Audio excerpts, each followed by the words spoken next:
in beginnings. For there is so much hope at the beginning. The end has no merit, except to demonstrate how badly that hope has been misplaced.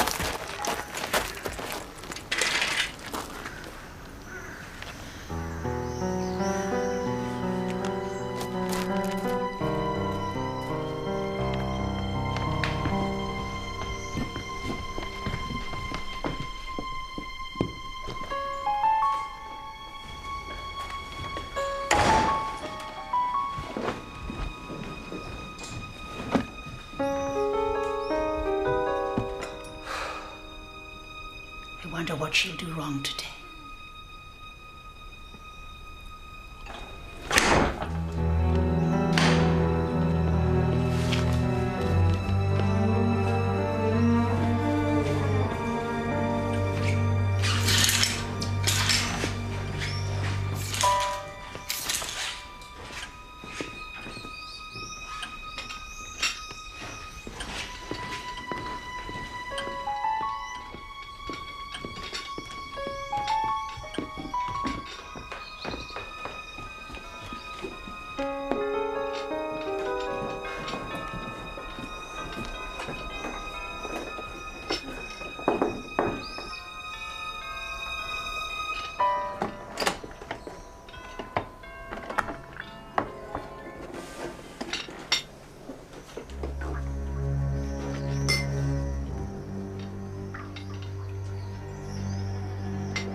This is Matilda Gillespie, though she preferred her maiden name, Matilda Cavendish. Thank you, Dr. Blakeney.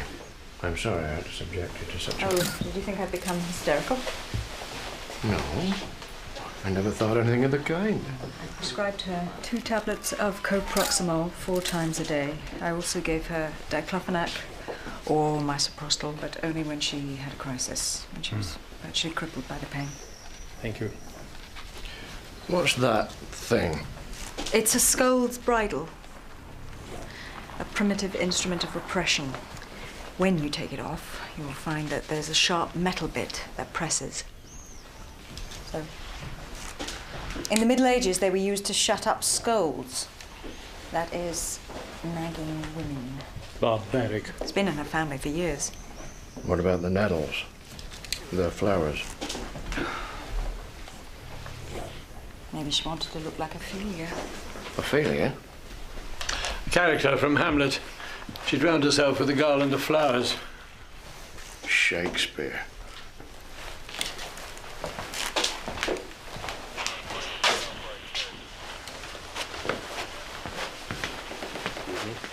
What was she like? Was she the type to kill herself? Is there a type, Inspector Cooper? It's Sergeant. Well? Very proud, very snobbish, very intolerant, arrogant, with a vicious tongue. I liked her. Why? Because she was clever, with a dry sense of humour. Because in another age, she could have done so much more. Because in the end, she was vivid and rather fine.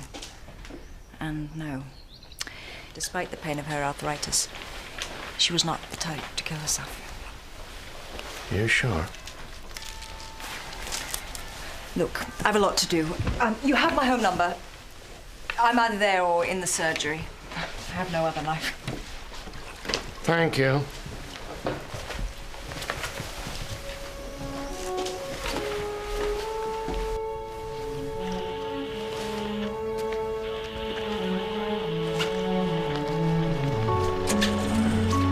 Jenny has the only key to the back door. Who's Jenny? You daft. Her. Jenny Speed and Bob Speed. Right. Robert. He likes to be called Robert.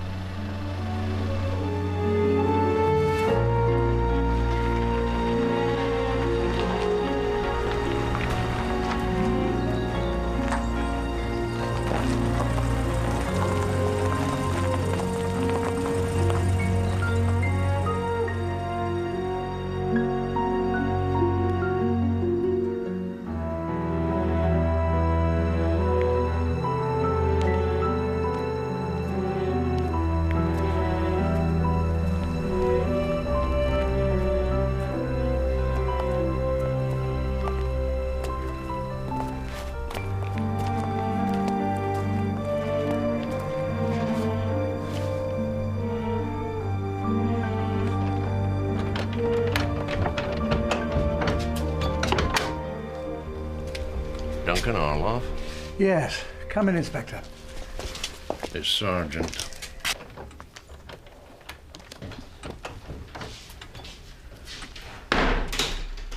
Sorry about the high security. One has to be so careful these days.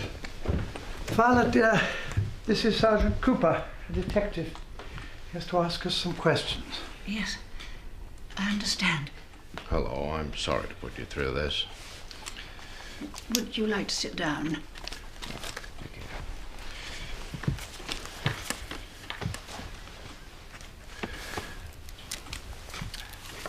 Mrs. Orloff, did you hear anything or see anything out of the ordinary over the weekend? Was she raped? No. Whatever gave you that idea? They do such terrible things, these gangs from Bournemouth. Jenny Speed, her cleaner, said Matilda was like Christ. Did they crucify her? In all probability, Mrs. Gillespie committed suicide. She was found in the bath, wearing a Scold's bridle. That's a kind of medieval... Oh, I hated that thing. Filthy perversion. How long have you known Mrs. Gillespie? As long as I can remember. Well, we keep ourselves to ourselves. Matilda was a great beauty, you know. Quite breathtaking. Well, we were all young and beautiful once. She sold us this wing of the house when I retired 5 years ago. We never listen, but we sometimes hear.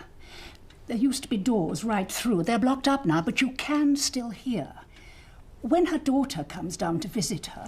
No, that'll be Mrs. Lascelles. And her granddaughter, Ruth. Now, she's at boarding school, isn't she? Were they in the house the day Matilda died? No. You can't help but hear. Language worse than on Channel 4. So you heard nothing? Not a dicky bird, till Jenny Speed started screaming. Of course, we went over to help.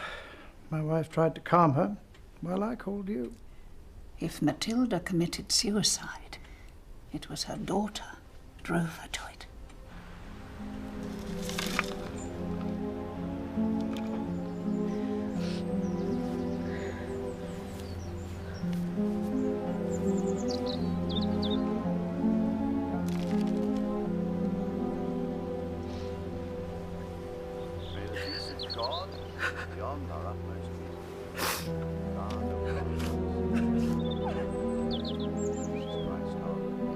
So that's Matilda's daughter.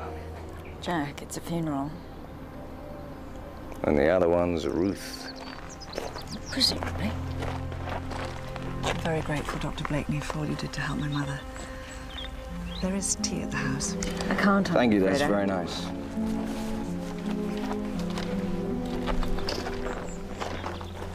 How will you get home? I'll beg a lift.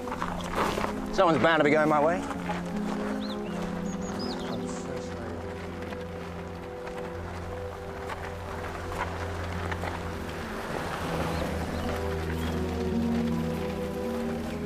Your husband?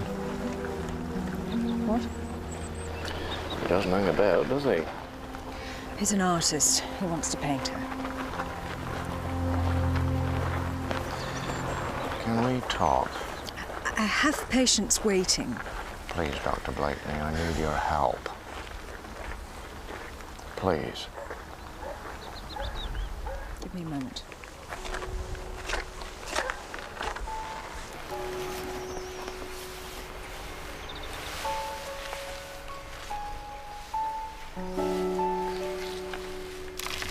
Goodbye, Matilda. Hope you find some peace now.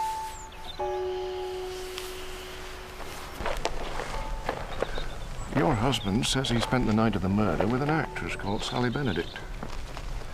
In her digs in Stratford-upon-Avon. Banging our brains out.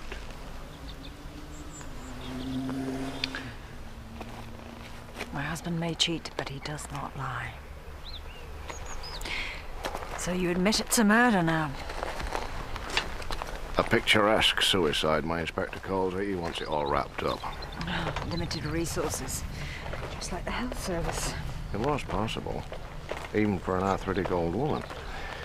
She strips herself naked, she takes the barbiturates, she puts on the Scold's bridle, fastening it round her own head, the metal bit biting into her tongue. She arranges the flowers. Weeds. She steps into the bath and slashes her wrist with a knife from the kitchen drawer. Why the bath? Why the weeds? Why no note? Why the Scold's bridle? Why indeed. Pills are a so much better way of silencing a woman. If I prove this is murder, if I catch a murderer, I might just be able to retire on an inspector's pension. But is this about your pension or Matilda's death? It's about both. You're an honest man, Sergeant Cooper.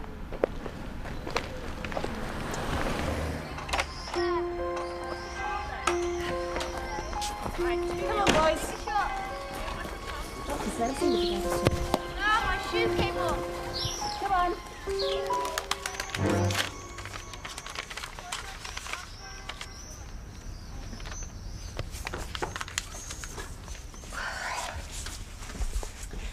There you are, Jane. I hope you're proud of me. If you want to get off, I'll look up. Oh, bless you.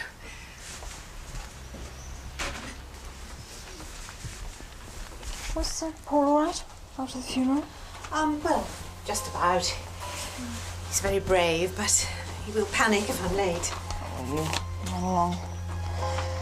Dr. Hewitt and I are having a bite to eat anyway to discuss the practice business. So, I'll see you tomorrow. Yes, see you. Bye.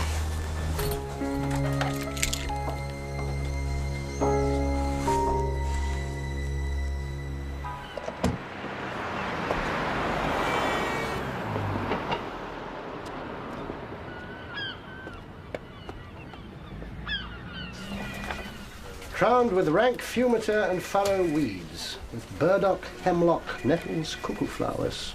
Hamlet. King Lear. Different thing entirely if it's King Lear. She could not stand the pain of an ungrateful daughter. She killed herself. If she'd been forced into the bridle, there'd be marks and scratches around her head. If she'd struggled at all, it would have chafed her forehead. Not if it was wedged by the sponge we found in the bath. Look, the only other person with the key to the house was Jenny Speed, the cleaner, who A, is far too simple to do this, and B, has a cast-iron alibi. There's not the slightest sign of a forced entry. Everyone else who had access to the house has an alibi. Nothing was stolen. There are no bruises on the body indicating a struggle. Why wear the Scold's bridle? I don't know. Maybe she thought she might lose a nerve and shout for help. Look, Coop, an unhealthy obsession with one case is just the sort of thing the Police Promotions Board will pick you up on. They'll also look at your timesheets. They'll calculate the excessive overtime you've been putting in on this. Where are you going to, dressed up like a penguin anyway? Charity gala, Bournemouth Symphony Orchestra. The Jupiter. Mozart's last symphony. All right, all knees up. Well, don't knock it. Most of the police committee will be there. Oh, and don't wear that tie to your promotions board.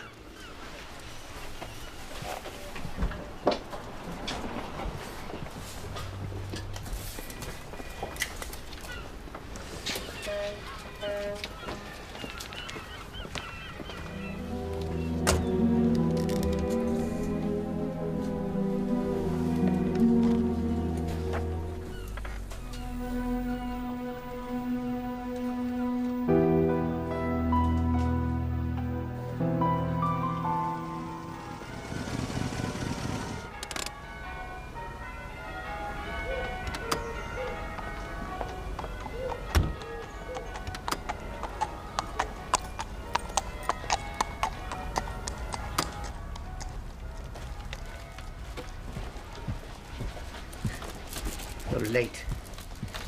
I spent all day wrestling for breath and you're bloody late. Please, Paul, don't. Not tonight. You're paying me back, aren't you? Taking your revenge. You know that's not true, Paul. Matilda's dead. Now you want me dead too. I know how you suffer, my darling. Believe me, I do. But you mustn't upset yourself. The past is over and forgotten.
Hard day at the office, dear.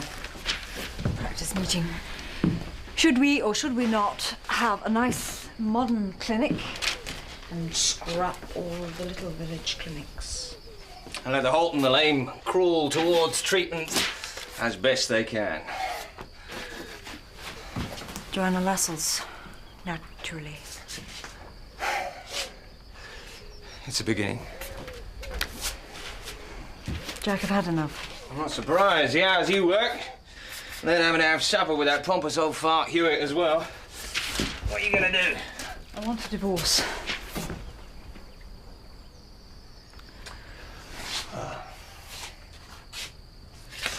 Moving from London, that was going to be our new beginning, Jack. This house, your perfect studio, forgive and forget. But I am not a saint, Jack.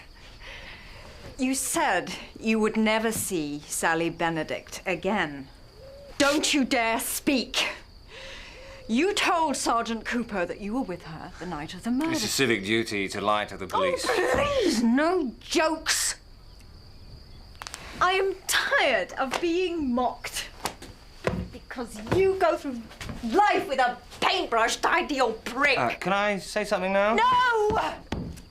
I am tired of taking chemicals to make myself barren while you spray your seed through equity. I don't want to have to organise another abortion for another of your bastards, especially when I've always refused to give you a child.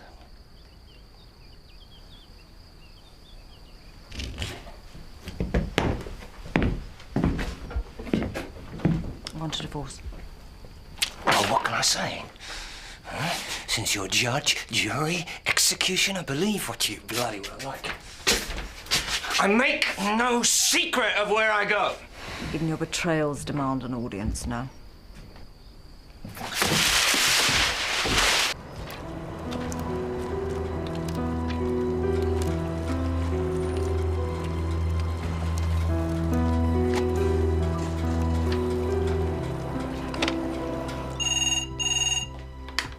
Hello? You took your time. James. Who's that? Just a minute. I can't talk now. Baby needs new shoes. I've sent it. You're bleeding me dry. How can I give you what I haven't got? You know what I'll do? Please. Jane? Who was that? Double glazing. Bastards.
Send the divorce papers to your old flame, the ghastly Keith Smollett. I'll be going for a 50-50 split, so don't get too attached to the house. I'll clear the studio as soon as I've found somewhere else.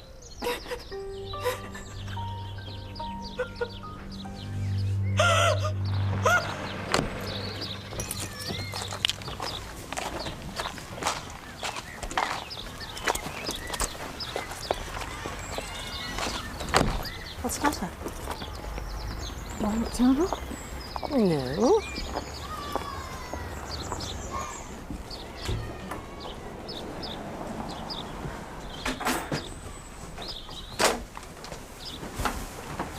Do you think Matilda committed suicide? I don't much care. She's quite the nastiest woman I've ever met. Jane? No, I refuse to be a hypocrite about her. If she rang the surgery, she spoke to me like a dim servant, even though we'd grown up together. She was always the most beautiful, you know. It was her the boys wanted to dance with. Her the boys wanted. Knocked us all for 6 when she chose James Gillespie to marry. Why? Well, he was very handsome and dashing and always beautifully dressed, but I mean, it was such an obvious one, you know. Well, gay, I think is the modern word. Still, she was pregnant when she married him, so he must have got it up at least once. They went to live in London. All too glittering for us down here. And what happened to him? Well, they divorced and he went to live in Hong Kong. You never heard from him again? I'm afraid you've got a very busy morning. They all want you. Oh.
What have you done?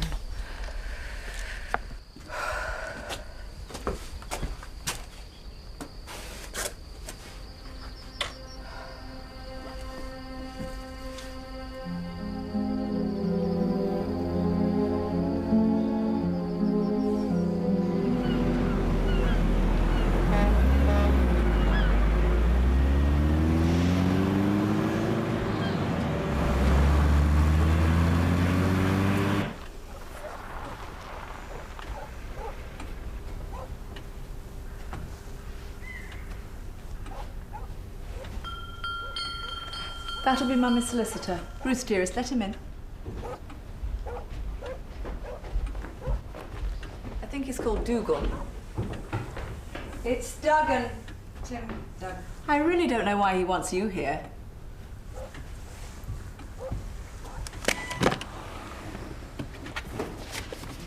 I am here as one of the executors of the estate of Mrs. Matilda Beryl Gillespie of Cedar House, Fontwell, Dorset. In a moment I will give you copies of her last will and testament, which supersedes all other wills made by Mrs. Gillespie. About a month ago, she asked me here to make an inventory of her possessions, purely to avoid any acrimonious arguments between the relative parties after the will has been read. I have never seen the point of this vulgar and debased medium before. However, the prospect of talking to you, Joanna, no doubt quietly seething, and Ruth, with your ridiculous tantrums, seems too good to pass up. Sarah, I apologize in advance for dragging you into this cursed family. But in the short time I have known you, I have realized that you are a very special person, with the authority and integrity to take up the burden I am to place on your shoulders. I was raped for the first time by my Uncle Lionel when I was 13.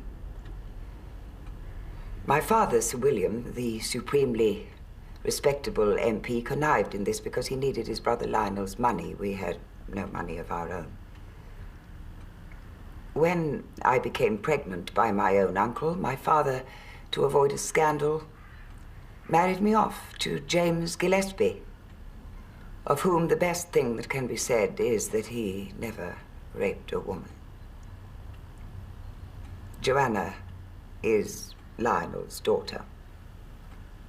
Joanna, I schemed, I plotted, I struggled to give you a decent upbringing when my so-called husband, James Gillespie, had to flee from England to Hong Kong after an incident in a public lavatory in Hendon.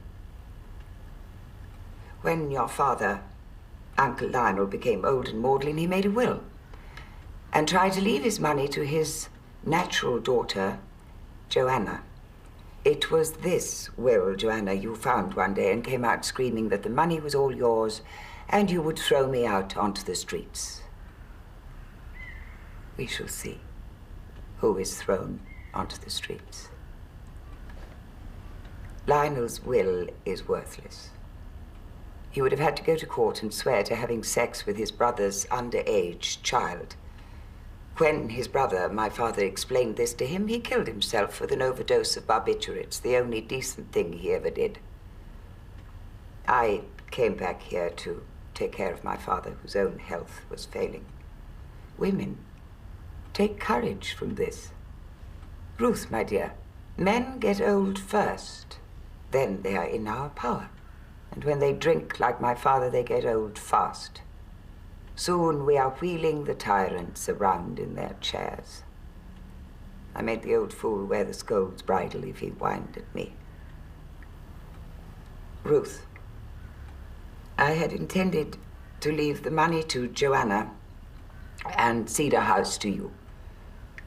However, since you turned 17, your behavior has, even by modern standards, appalled me. Despite the exorbitant fees I am paying to Southcliffe, you are growing into a ghastly little monster to rival your mother. I have come to realize that neither you nor Joanna are capable of a decent or generous thought. So, I intend to leave my money to Dr. Sarah Blakeney of Mill House, Long Upton, Dorset. Insofar as I have ever felt any fondness for anyone, I have felt it for you, Sarah. Don't be angry with me. I must have died without changing my mind, or you wouldn't be watching this. So remember me for our friendship, not for this burden I have laid on you. Joanna and Ruth will hate you as they have hated me. And they will accuse you of all manner of beastliness, just as they have accused me. But what's done cannot be undone. So take it all with my blessing. And use it to promote something worthwhile in my memory. This means nothing. A video will has no standing. Which is why your mother had me draw up and witness this. You'll find it follows her words to the letter, dotting every I and crossing every T. I'm not going to let you get away with this. Well, I refuse to accept the bequest anyway. Well, you certainly have that right. In which case the money goes to the Seaton Retirement Home for Donkeys. If Dr. Blakeney didn't want it, Mrs. Gillespie said it should benefit deserving asses. If I fight it? Well, I'm not your solicitor, but my considered professional opinion is you will lose. My advice, and bearing in mind Dr. Blakeney's initial refusal to accept the legacy, is that you should all sit down together and work something out between you. When can I meet you? Shall we say Thursday at my office? The sooner the better. I'll get someone to cover for me. Now, I must go. Poor Dr. Blakeney. I think you're beginning to realize how ruthless my mother was. The dictator is dead. Long live the dictator. I have never seen the point of this vulgar and debased medium before.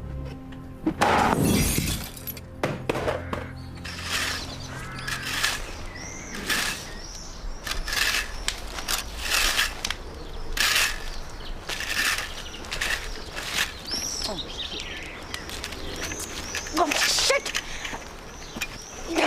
Shit! Oh, shit! Shit! Shit! You bugger up the time. I'm so bloody angry. How could you do it? Most people would be delighted to inherit well over £1 million. It's never as much as that. The house, a collection of clocks, shares. That's your solicitor's estimate. Tim Duggan is not my solicitor. He's Matilda's solicitor. That is precisely the point. All her life, she's used her money to manipulate people. Now she's using it on me. I hate it. I hate her.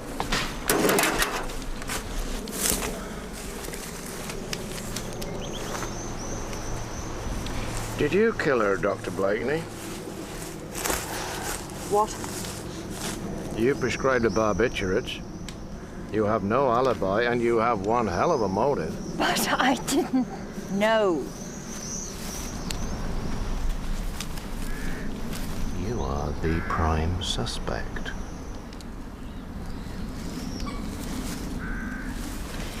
You don't believe I killed her, do you?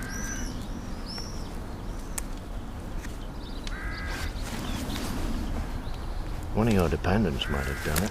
What dependence? I have no dependence. Your husband, Jack, is dependent. Jack doesn't care about money. Anyway, we're separated. You were together at the funeral.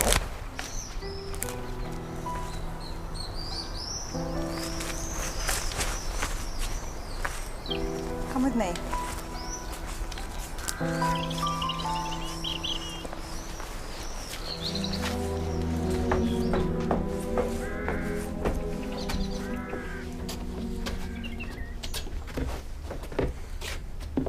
This. This.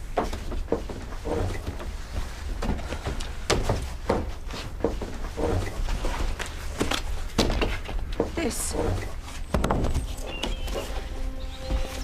is what Jack cares about. I hadn't realised. No. I don't suppose you would. The way you all talked about him, I thought he was just a wanker.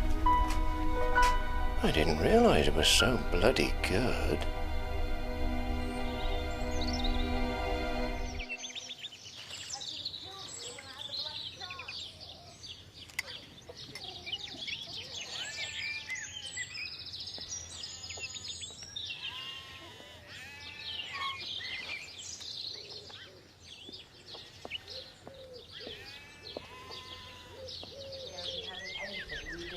Why are you so keen to go to university all of a sudden?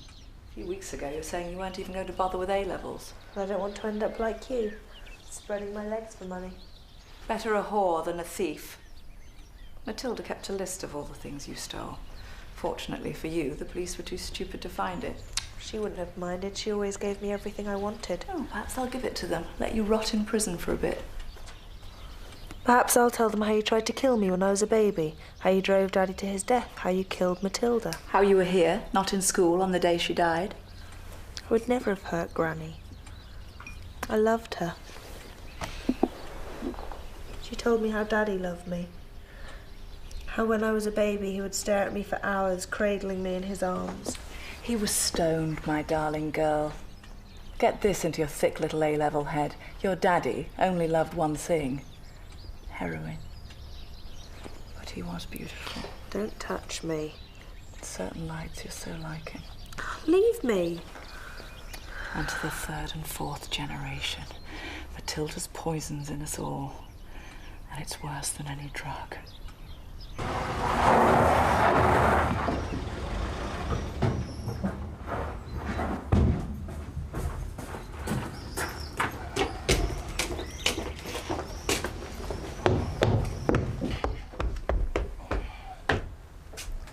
You two know each other, I think. Hello, Coop. I'm saying nothing without my lawyer present. Well, it's just a few questions, but if you want me to make it official... No, not to you. To Sarah. The wife and I are getting a divorce, and she's tricky. I'm not very worldly, you see, Coop. Jack is renowned for his wit. I've heard all his jokes, so if there's nothing else, I'll leave you. Just so you know, I've decided to stay at Cedar House with Joanna Lassells and the little amuse girl, Ruth. Amuse what? Means titbit. Literally amusement for the palate. An artist needs room to paint and some stimulation.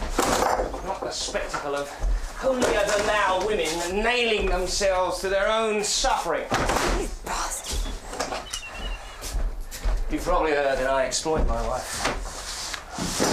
True. She supports me and I paint, but I give her something priceless in return. The pictures? No. Though she'll doubtless make a fortune from those when I'm dead. What then? Yes, what? I'd really like to know. I give her the passion she is incapable of. Do you think anyone's even faintly amused by you anymore, Jack? 50-50. That's chance. I will sell. I'll give it to a donkey's home first.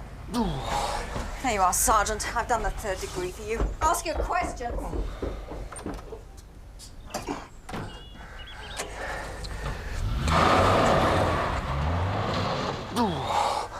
She doesn't take any prisoners, does she? Just lie still and breathe deeply. I'm gonna be sick. How long were you intimate with Mrs. Gillespie? Intimate? Well, I would think painting someone in the nude was pretty intimate. Oh, the idea excites you, doesn't it, Coop? My wife excites you, too. It's funny, I thought you'd be more the type to dream of peeling the gym slips slowly off pubescent schoolgirls. Did you paint any more pictures of her? She commissioned a portrait. Good God, I'll have to ask my wife to honour the contract. I never thought of that. There should be some sketches there. Take a look.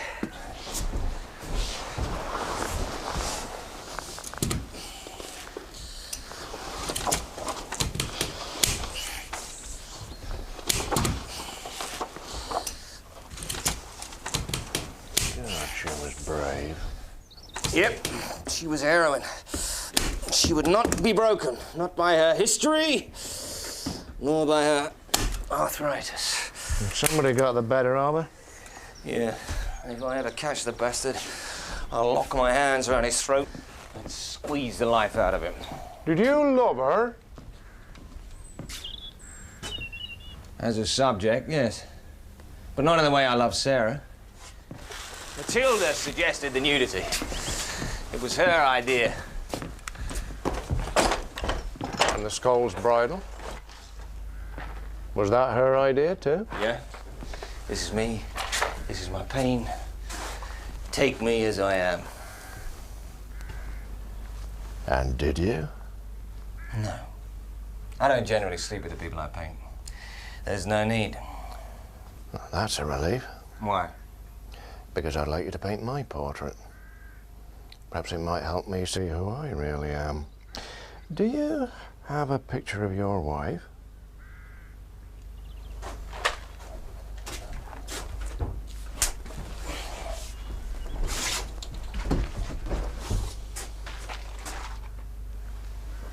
You don't like it? No, I think it's bloody brilliant. It's not like her, it is her. All that strength, all that infuriating honesty. It's like looking at her through a glass. That makes her more real. Well, of course, it's barely finished. There's areas. I don't know how you do it, but I'd pay 2,000 quid for a portrait of me and the wife by you. Well, perhaps we could make a deal. Not that I have 2,000 quid, but if I did.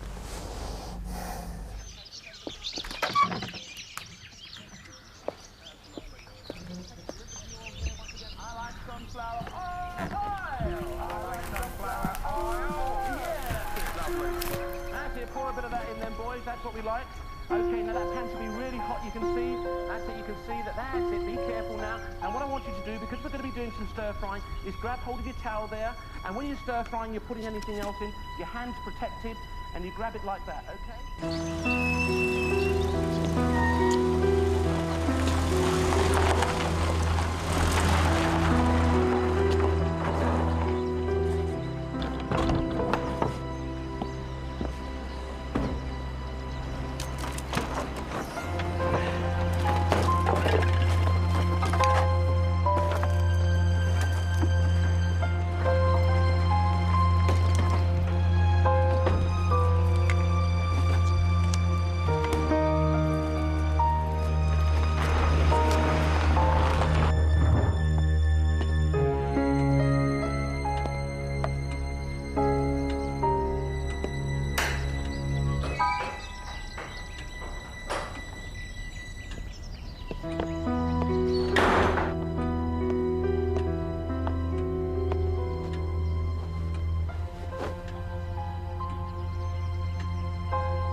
I want you to do it where you did it to her. I want you to do it to me on Mother's bed.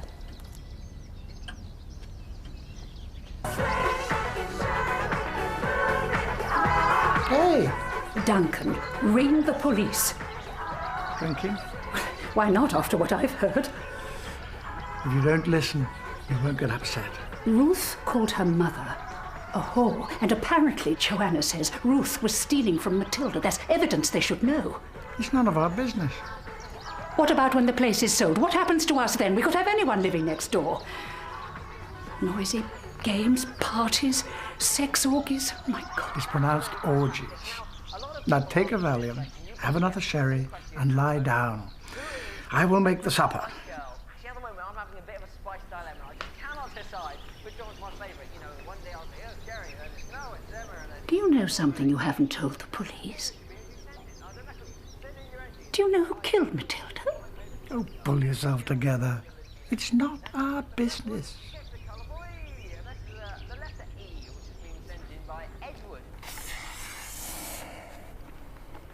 This is boring. Don't bloody move. I'll do anything you want, Jack. Would you wear the Scold's bridle for me? No. Well, that's lucky, because Sergeant Cooper probably takes it home every night anyway. She made me wear it as a child. It was the only time she ever showed me any affection. She'd put her arm around my waist and rub her cheek against the cold iron framework. By the time I was 14, she'd only have to show it me and I'd have a fit. When I found out Lionel was my father, I saw she was frightened of me. Frightened I'd go mad like him. I'll do anything that frigid bitch you're married to refuses to do. Leave Sarah out of it. Bet she's childless because she's such a bloody boring screw. Well, let's see this picture then. Show me my soul. Gladly.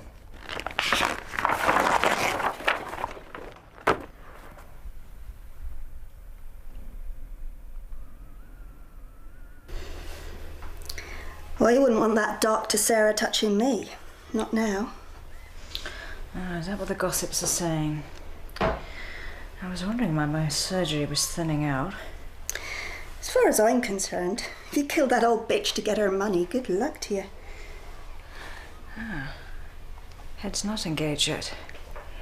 You were wrong. A few more days then before I'm into the farrowing crate. What else are they saying? Oh, it's just talk. Tell me. They say your husband left you to live with Joanna Lascelles because he was so shocked that you'd used your position as GP to turn Mrs. Gillespie against her family. Oh, and this is the same Jack Blakeney that the gossips love to hate because he's living off his wretched wife.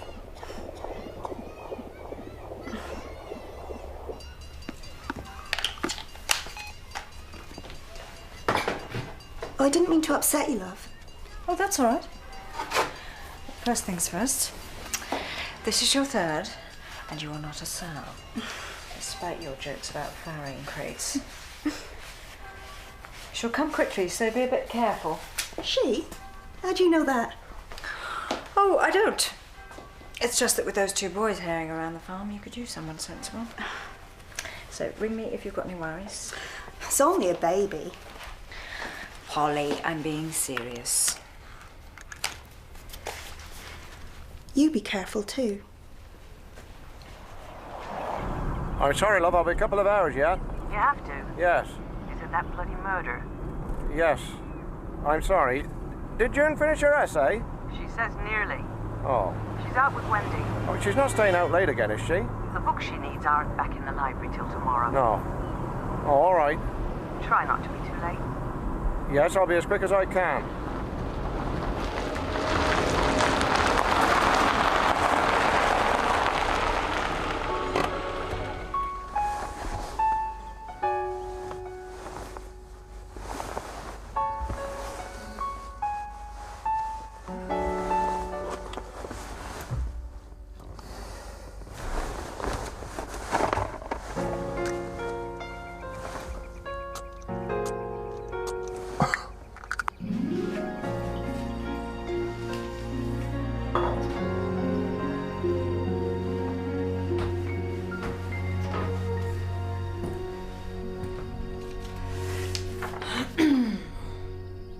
Ruth Lascelles was in Cedar House the day Mrs. Gillespie died.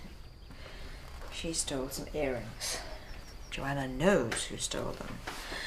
Joanna Lascelles is a prostitute in London. Ask her what she spends her money on. Ask her why she tried to kill her daughter. Ask her why Mrs. Gillespie thought she was mad. Block capitals, good punctuation, spelling. Well, it's not Jenny Speed. Ruth was under the watchful eye of her headmistress. She couldn't have got there. I mean, Southless, what? 50 miles. She'd need a car. She can't drive.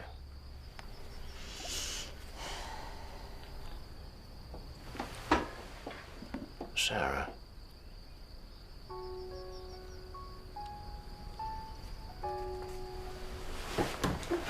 I'd better be going.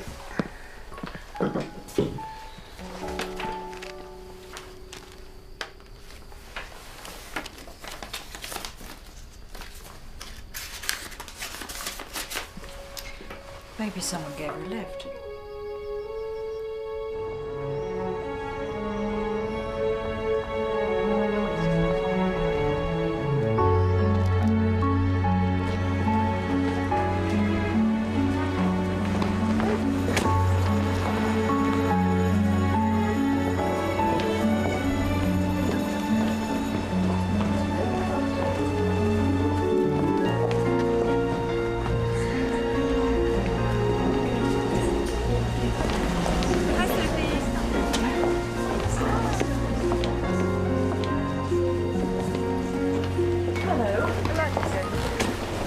Yes.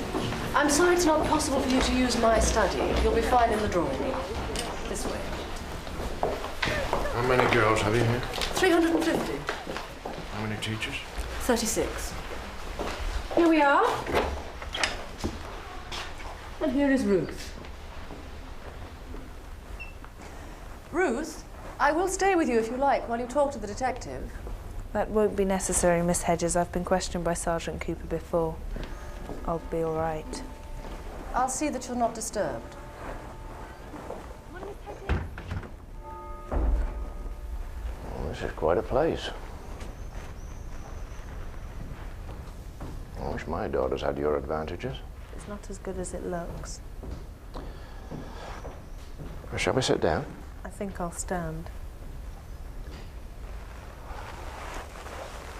Miss Lascelles, my daughter June is about your age, doing her A-levels like you. I don't want to come in here like some kind of heavy. Let's just talk as I would to her. I don't see why you come here at all. It's not exactly going to make my life easy. I don't suppose you know what a boarding school is like. No, I don't. But I do know when a young girl's got herself in a mess, when she could use some help. I'm not a young girl. I'm nearly 18 years old. 17 and 2 months. Why were you stealing from Matilda? I wasn't. I got a list.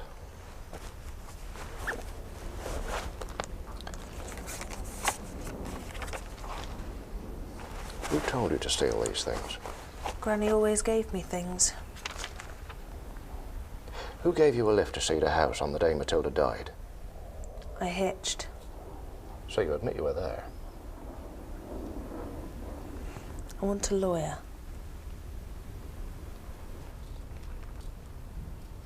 Right. I'll get Miss Hedges in. I'll have to call a squad car. They'll come in with headlights flashing and siren blaring, and 350 pairs of eyes will watch you being taken out and handcuffed. Wait.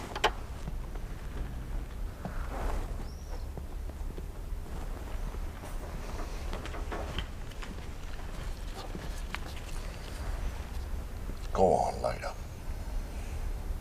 If someone comes in, hand it to me. I'll cop their rap.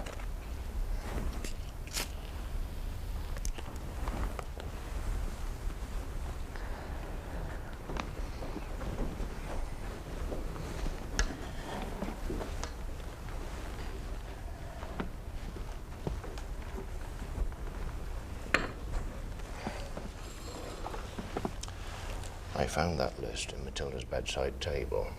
I copied it and then put it back. It's a very professional list, small, valuable items.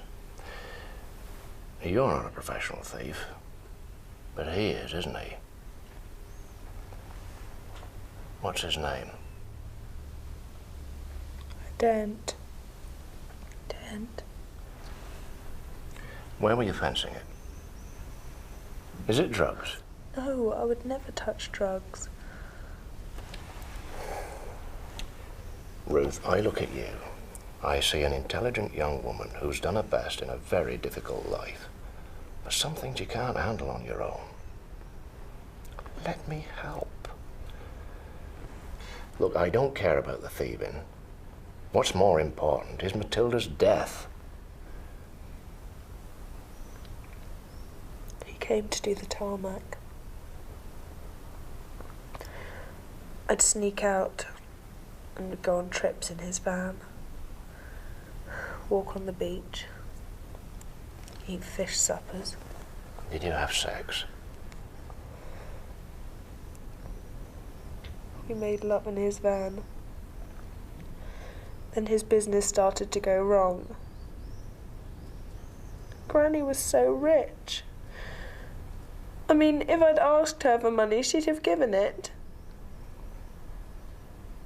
He gave me a Polaroid camera. I took photos of her antiques. Then he told me what to steal. So he never even went in the house? How long has this been going on? All last term. And this summer. Nearly 5 months. What's his name?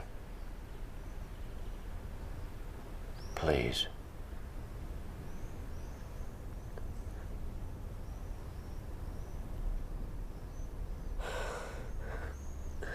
Dave.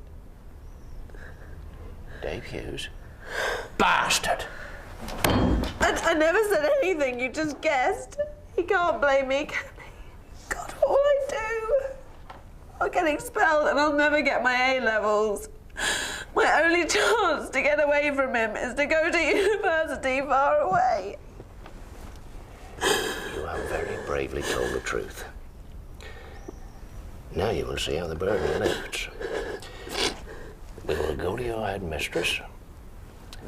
I will tell her what kind of man has led you astray. She will understand.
I'm very busy. If you come to your husband, he's painting. I've come to talk to you. Can I come in?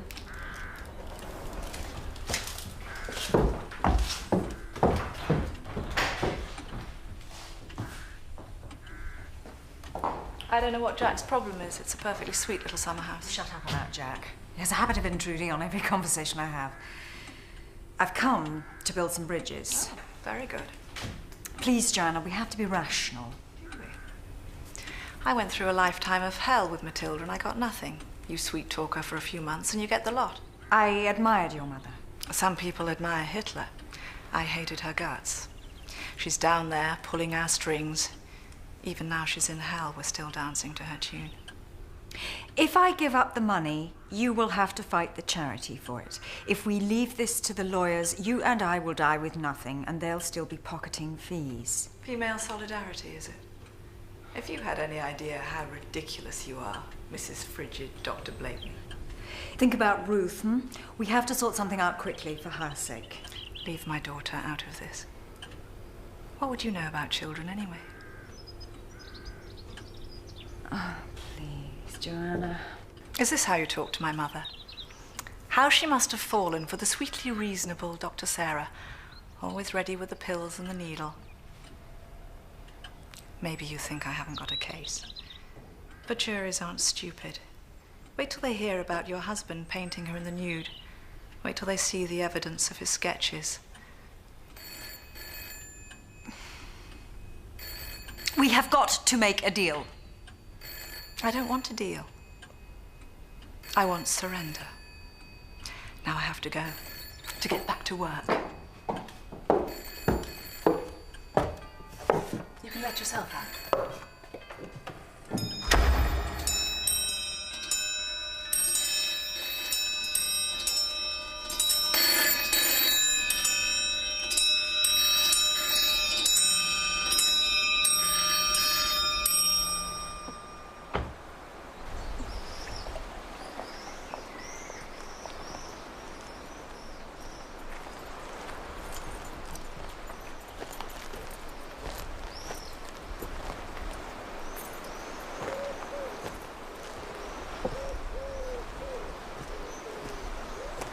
You're here at last. What are you doing here? Yeah, I couldn't paint in that candle-lit summer house. Something I had to finish, so I came back. God. Good job I did. Coop was on the doorstep with Ruth. Ruth. This is the Chateau Trollong-Mondo. It's very nice. It's not bad. Grab yourself a glass. Deal with you later.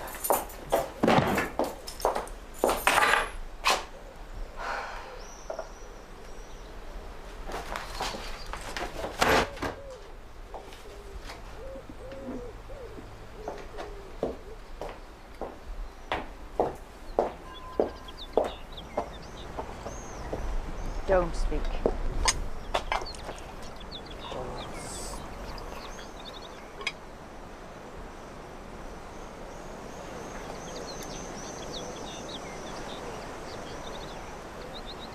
Saint-Emilion, Grand Cru Classé, about £50 bottle.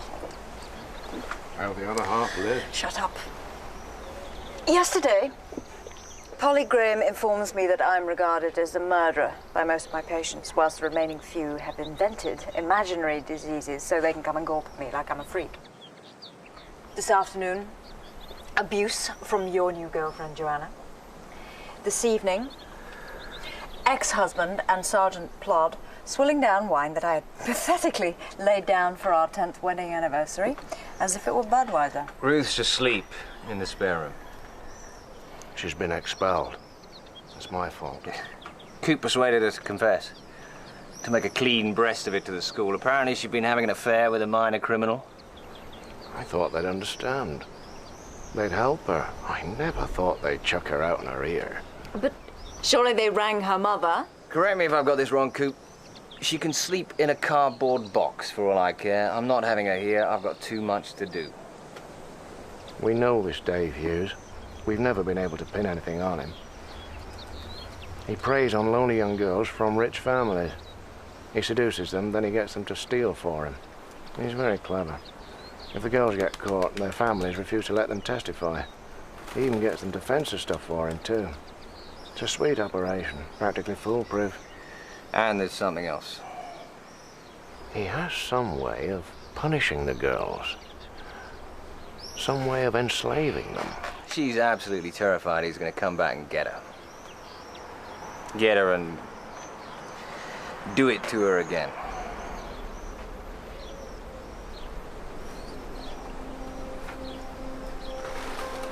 Do these doors lock? Sergeant Cooper's here, I'm here. Nobody's going to hurt you.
Time for bed, darling.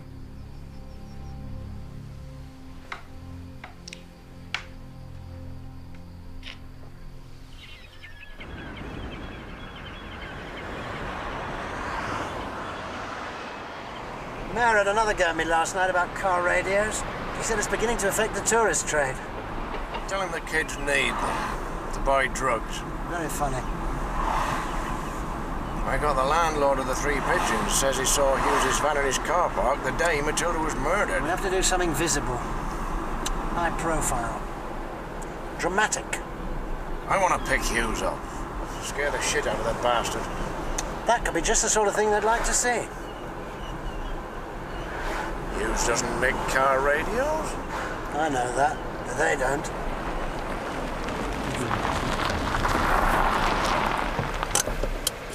What's all this then? Young Crime Fighter of the Year. I'm presenting a cup to the kid who's won. I'm making a speech. Shall I pick him up then, Dave Hughes? Well? No, I'll do it. Tomorrow morning, first light. He'll have a hangover, and we'll probably make the breakfast news. Hello, young crime fighter.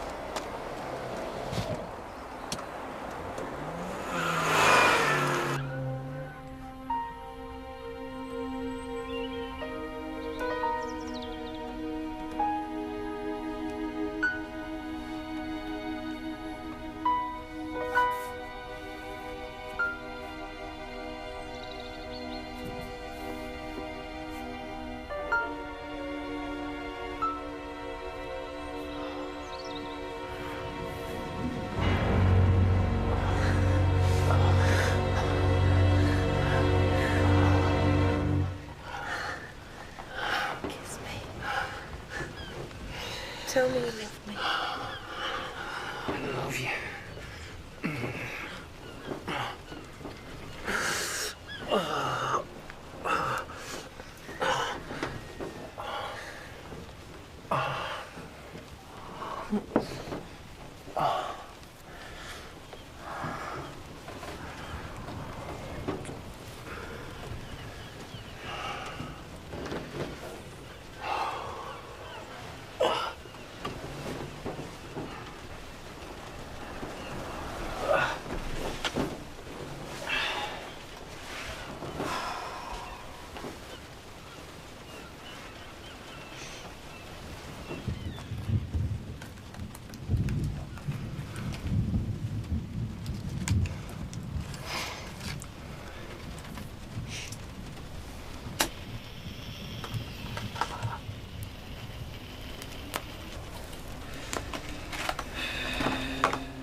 Never betray you, Dave. Never. You better not. Just remember what happens. What happens if you're a stupid bitch. He calls it a training session. There are 5 of them in the squat with him at Palace Road. The oldest is very old, 40. The youngest only 15. They all wear tracksuits and trainers like they're going for a run. If a girl's been bad, if she's tried to escape from him or grass to her parents, then she doesn't know what will happen. Dave picks her up like for a normal date and then drives in his van to the harbour. The girl is put in the back of the van while Dave goes for a long run around the docks.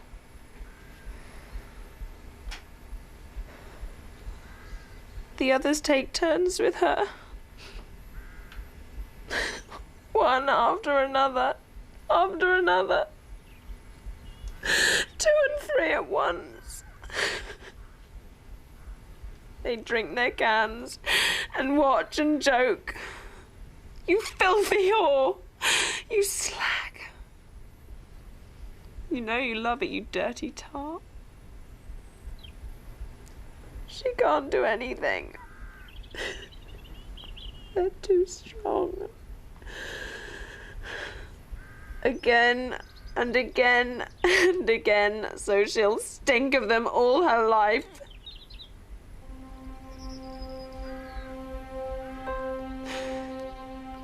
That's when I got pregnant.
Would you mind stepping out for a moment, Constable?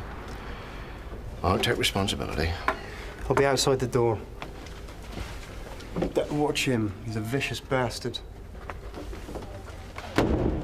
Attempted murder, GBH, abduction, dangerous driving, assault on a police officer. You forgot. I have no MOT. The girl, Julia Sefton, thinks you're one of them. Two of Hughes's crew are in hospital. One with a suspected fractured skull. The youngest can't be charged because it's a juvenile. They all swear the gangbang was a girl's idea, and Hughes says he'd no idea what was going on. It's a disaster. I had to save her. Will you listen? They'll get off scot-free. The only one to go to court is you. What do you want me to do? Stop and find a phone box? Call Esther bloody Ransom? If one of those kids dies, it'll be murder. What if Julia Sefton testifies? Fat chance. Ha! Why didn't you tell me Ruth had been gang raped? I could have picked up Hughes there and then. Ruth swore me to silence. Besides, you'll never find the courage to testify now, and who can blame her? If Sarah and I work hard enough at it, we can maybe bring her back to some semblance of normal life.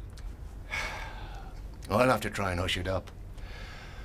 I can't see Hughes and his crew pressing charges. The girl's father's in the same lodge as the super who runs this station. He's a JP, he doesn't want a scandal. I'll do what I can. In the meantime, at least try and look as if you're sorry. And for Christ's sake, don't hit any more coppers.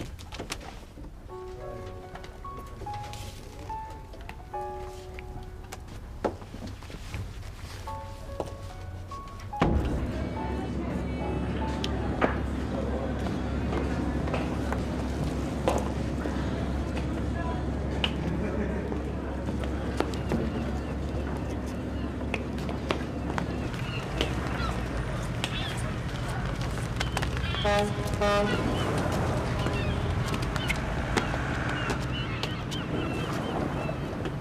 want my clocks, Duggan. 2 mahogany long case, a Danson, the Scrivener, the Queen Anne Bull, and the Deloney ormolu. All in the inventory of my father's estate. You'll find the identical clocks in Matilda's house. Ergo, my clocks. Mr. Gillespie, let me just recap your story. Story? Matilda wrote to you in Hong Kong in April 1961. See? Informing you of the theft of the clocks and forwarding you £12,000 from the insurance money, which you accepted. About £100,000 in today's money. Weren't stolen, were they? Still in the house. The fact remains, Mr. Gillespie, she offered you the equivalent of £100,000 for them, and you accepted it. She cheated me as she cheated her own daughter. As she blackmailed her father and her uncle to get her hands on the estate. You, or your firm, probably connived in her swindles. Mr. Gillespie, if you intend to make unfounded allegations, I must Shut warn up, you. you little pipsqueak. Joanna actually saw Matilda smother Sir William, her own father. Read Matilda's diaries. Her diaries? It's all in there. She can never resist writing down every sordid detail. Do you know where these diaries might be? Disguised as a set of William Shakespeare. Top shelf in the bookcase in her drawing room. Mrs. Lascelles, you must tell us where the diaries are. What do you think I've been doing, you bunch of bloody useless assholes? Yeah. The diaries should look like the works of William Shakespeare.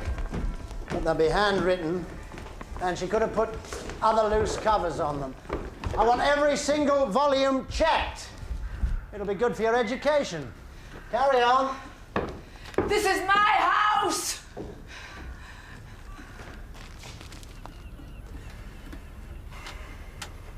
Where's my brief?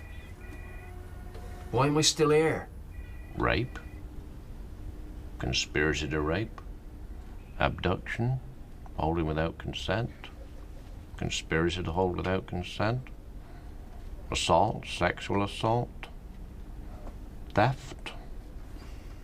Handling stolen goods. Corruption. Conspiracy to pervert the course of justice. Is that all?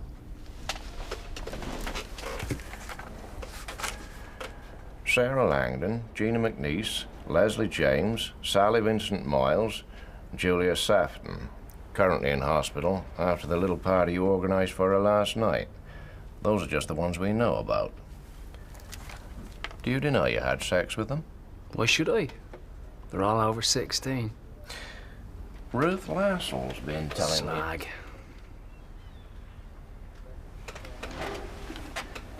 How exactly would you define a slag? Ruth Lascelles. And for that matter, Sarah Langdon, Gina McNeice, Leslie James, Sally Vincent Miles, and Julia Safton. Listen, let's cut to the chase here. What those lads did in my van, that was right out of order. I'd no idea. I thought they were going for fish and chips while I did my run. It's a sweet system, isn't it? You're always at arm's length from the crime. The thieving, the fencing, the rape. I never raped anyone. Those girls, they only made chinless wonders. Limp-digged, upper-class twats. Is it my fault if they roll over and spread it at the first sight of a real man? I think we should switch this off. Interview concludes 11:45 a.m.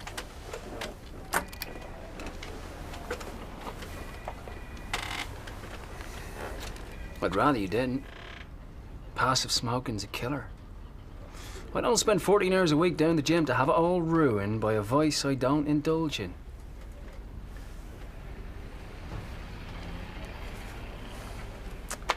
Fair enough, I suppose. You were quite right, of course. Those slags. You could hardly be blamed. I mean, what man wouldn't when it's on offer? Anyway, that's not my case. I need to know about Matilda Gillespie's murder. Ruth tells me you gave her a lift there the day the old girl snuffed it. There's no crime in that, is there? None at all. She says you told her what to steal. That's a lie. Of course. But you gave her a lift. Your van's been spotted round there several times. She had to keep in with her gran. That's what she said. I used to wait for her. We'd drive back, do the business, and then I'd get her back in time for prep. That's like homework that they do in a room together. Did you ever see anyone enter the house while you were waiting around for Ruth? No, only the cleaner. And that red-faced maniac who tried to kill me last night, he was in and out there all the time. If anyone did it, it was him. What about the Orloffs? Who? That's a fat old geezer with a mad wife. They were around. In their part of the garden.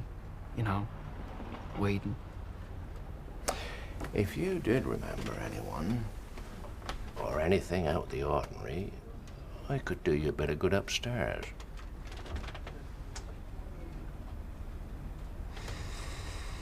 Well, once Ruth had asked me to pick her up from there. I waited and I waited, but she didn't come, so I went up the kitchen. Well, you knew your way around then. Like I said, she was a slag. When no one was around, she liked to do it in the garden. Bit of an extra kick. Is that for her or for you? I thought she might have forgotten the time. I peered in through the window and suddenly I heard someone coming. Hadn't heard a car. So I dived in behind the bushes. Who was it? I couldn't see. He went to the back door and he called out Ruth, Joanna, Matilda. Then there was a scraping sound and he let himself in. What did he sound like? Old? Young? Posh? Old and posh. Bit short of breath. Like he was unfit. And he had a key. Either that or he knew where to find one.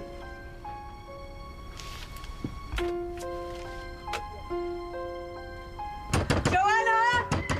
Come on! Open up! I know you're in there. Joanna! For God's sake, we have to talk about Ruth!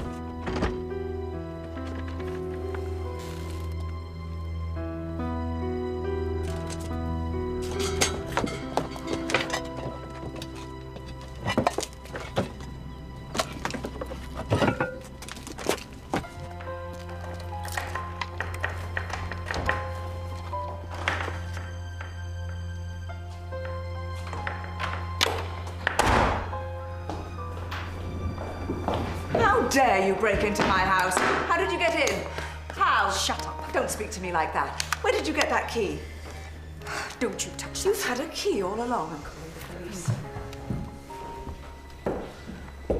Hello? This is Dr. Blakeney. Get me Sergeant Cooper, please. It's urgent. The murderer had a key.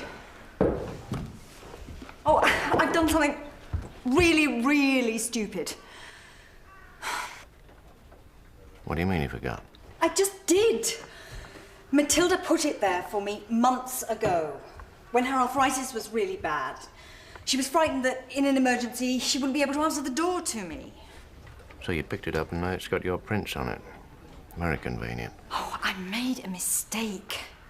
You're supposed to have searched the bloody place. Don't touch anything else. I'm coming right over. Motive, method, and now opportunity. Ooh, let's see you wriggle out of this one. What are you on? Speed? And Valium? You're not injecting. Jack says every inch of you is flawless. Stay away from me! Your daughter needs you! She needs your love! Love!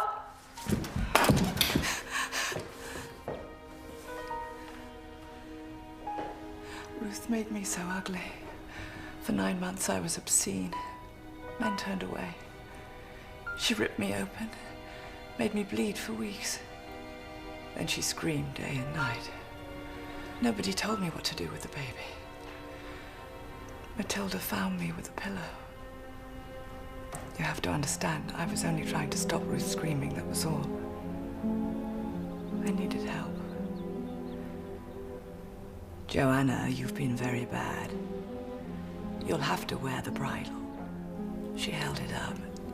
I had a fit. When I came to, she gave me pills. You're lucky. I had no Valium, dear. I had to manage on my own. And I did manage after that.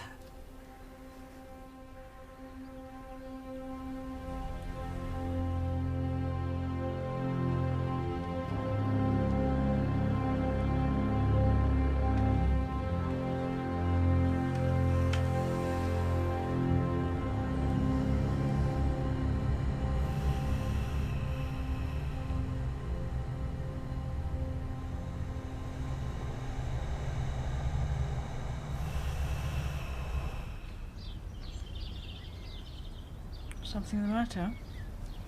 No. Jane. Is it Paul? Is his breathing worse? The police took my fingerprints. Sergeant Cooper's coming to see me. He knows I lied. Cooper? I stole the pills for her, the barbiturates. But that is nonsense. Everybody knows that I prescribed them for Matilda. No, not now. For Lionel, years ago. I didn't know she was going to kill him. But that's no defense, is it? I'm an accessory. Jane, what are you talking about? Come and sit down.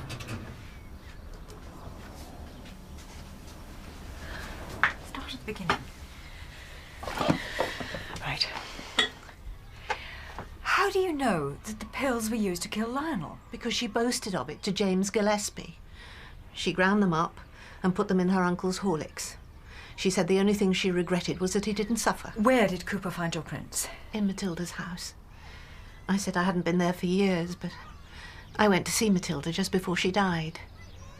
You see, Paul had fathered a child with Matilda, and he never knew. What? I knew the story would come out. The moment James Gillespie came back like a ghost. He's back? Oh, yes. He has no money. He was trying to get money out of Matilda. He makes me pay his rent. How can he do that? Oh, easy. By threatening to tell Paul about the baby. He knows I'll do anything to prevent that. What happened to the child? She was adopted. She'd be about your age. I told Paul nothing. I was so ashamed. He was unfaithful and you were ashamed? Because Matilda could give him the baby, I couldn't.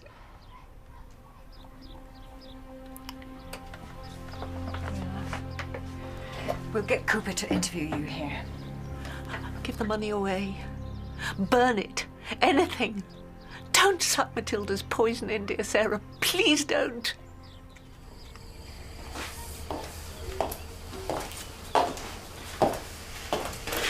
How's Ruth? She's asleep. Finally. Tried ringing Joanna today. She put the phone down on me. I'll drive over there tomorrow. I have to borrow your car. They've impounded mine. And my bill. You will do no such thing. Cooper only got you out on the condition that you stay in this house and report to the police. Someone's got to make that woman see sense. Listen, darling, you are in deep shit. Just be sensible. I know it's hard, but try.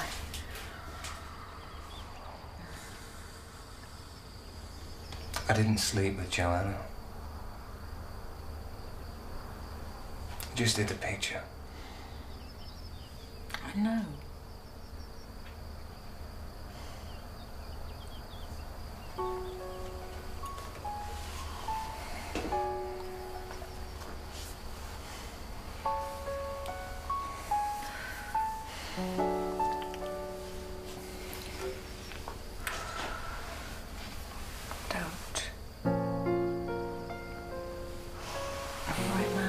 Despite everything, I know you just have to look at me and I'd get pregnant.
Mr. James Gillespie. Detective Sergeant Cooper, police. Well? May I come in? Why? Well, I'd like to ask you some questions about your late wife. Off license down below. Bottle of decent whiskey. Ain't bad will do. Pay you when you get back.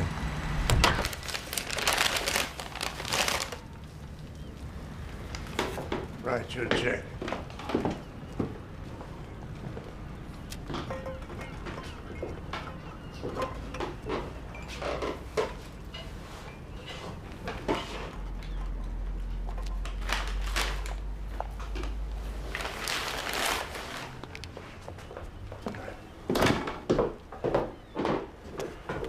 Waiting for furniture. Hong Kong.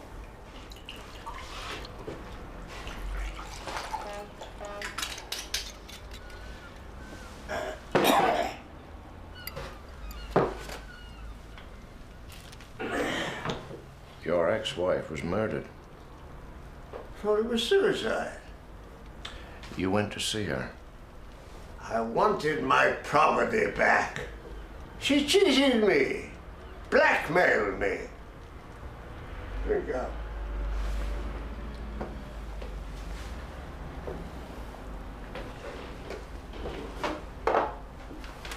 Blackmail? You've no idea what it was like in the 1950s. You bastards made our lives hell. She had photos. My own wife had a private dick to photograph me putting my dick where it shouldn't have been. But you went to see her when you came back to England. 3 times. Came back like a bad smell. She laughed at me, as she did in the old days. And she had nothing on me. I slapped her sniggering face. You hit her? Taste of her own medicine. She liked to hurt men. Put that bridle on her father. I once caught her with Duncan Orloff, stark naked, crawling across the floor with that thing on. He was loving it. And she called me a pervert.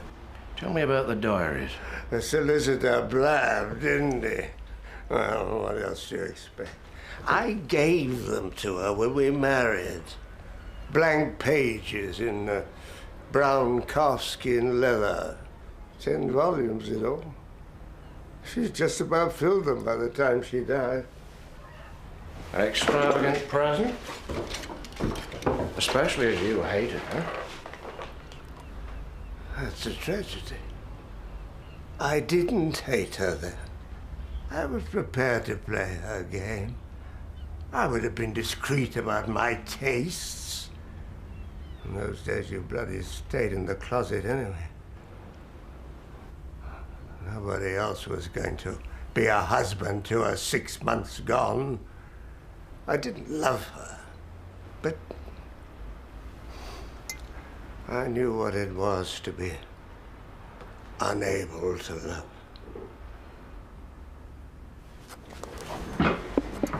I wasn't always like this, you know. She ruined me. She used me and broke me. I was meant to drink myself to death in the colony. Instead, I came back. A festering zombie in her drawing room. I'll have to take a statement. Get them to send me a pretty young copper next time. In uniform. Someone to take my teeth out for. Oh, shit. Now I've pissed myself again. Last night she was sobbing. Who's this now? Well, Joanna, of course. I keep thinking, what if they sell the house? Dr. Sarah won't want to live there. We could have anyone living next to us. Joanna will tie Sarah up in litigation for years. By the time it's all sorted, we'll be dead. At least the bloody granddaughter's gone. Doesn't scream at her all day. Well, I worry about Ruth, too, living in the same house as Jack, an artist. Don't you worry about anything? Yes, my tea's cold. I shall go round. I shall bake her some scones. She probably just needs someone to talk to. Sit down. Sit.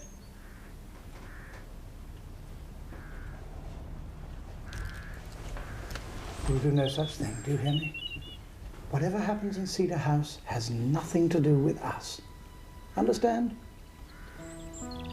Joanna is a vicious bitch, like Matilda was a vicious bitch. They deserve all they get. You have no right to stop me. You do as I say. Over here, mate. Got 2 or 3 over Now, mate. What? You're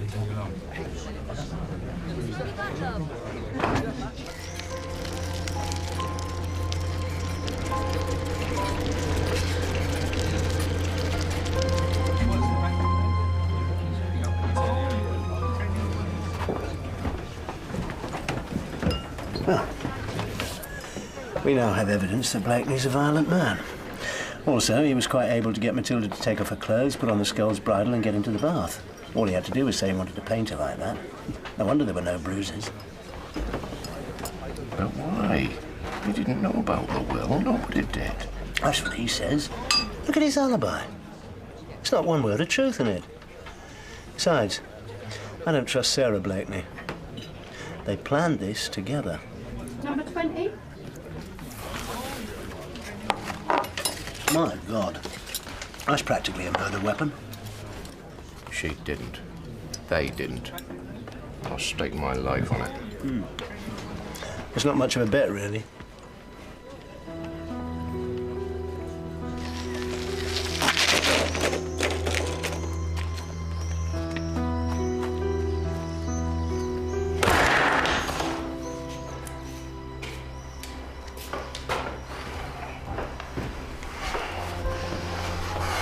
Forgiven me. I knew you couldn't hold out much longer.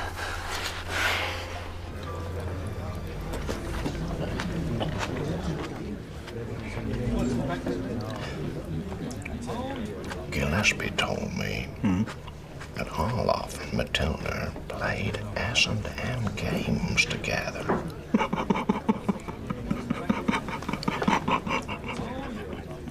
As I can make out, in her day, Matilda has had some kind of sex with Lionel Cavendish, Paul Merriman, and Duncan Harloff. I wouldn't be surprised if Jack Blakeney isn't on that list as well. Show me how much you love me, Jack. I love you this much. You can hurt me if you want.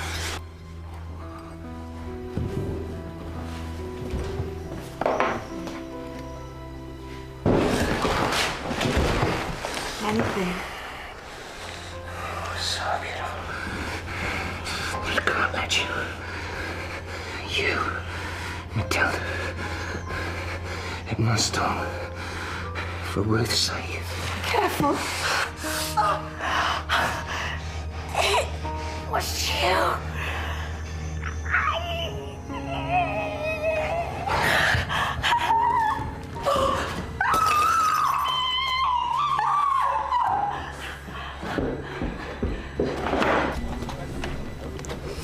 Whoever stole the diaries did the murder. Gillespie wouldn't have told me about the diaries if he'd stolen them. Joanna admitted she was looking for him, and Dave Hughes wouldn't have let Ruth steal something that was worthless to him. I still say the Blakeneys. Everything points at them. Gillespie didn't know anything about the key. His prints are all over the hall table and the decanter in the drawing room. There's no prints of his at the back of the house, which corroborates his story that Matilda always let him in the front door. I can see myself arresting those two.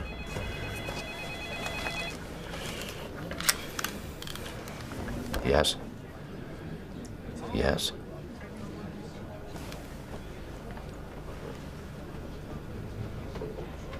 What? Don't go anywhere near him. I'll be right over.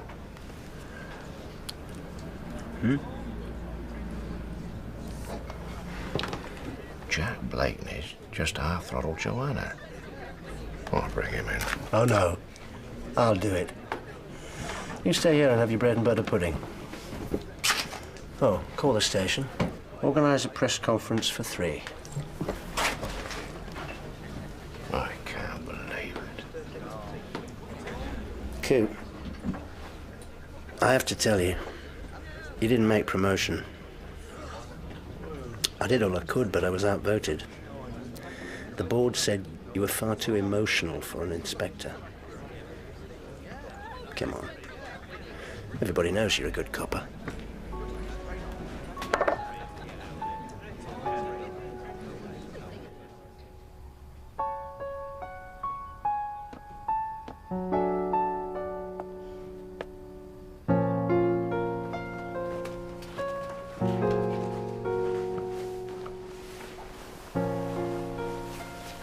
Is Jack going to be all right?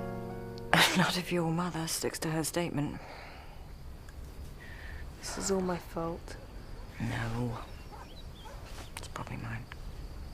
I'll mess up everybody's life, not just my own. Oh, Jack's pretty good at messing up lives, believe you me. Doesn't need your help. I love him. I love him too. Like a father, I suppose. Not that he's like a father, of course. I've decided what you're going to do about the termination. You haven't got much longer, you know. I'll give evidence against Hughes, even if it means I go to prison for stealing. That's very brave. I'll find someone for you to talk to. Someone else, I mean, another colleague. I think that would be best. I mean, whatever you want, but in the end, you have to make up your own mind about an abortion. I know. Can I be brave about one thing at a time? Oh, yes. Yes. Of course you can. Sally Benedict, your alibi for the day Matilda was murdered. She says you never spent the night with her.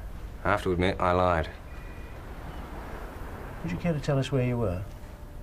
I don't see the harm now. I went to visit Sarah's father in Cheltenham. Why? No wonder there's so much unsolved crime. You really are hopeless, aren't you? We're all ears.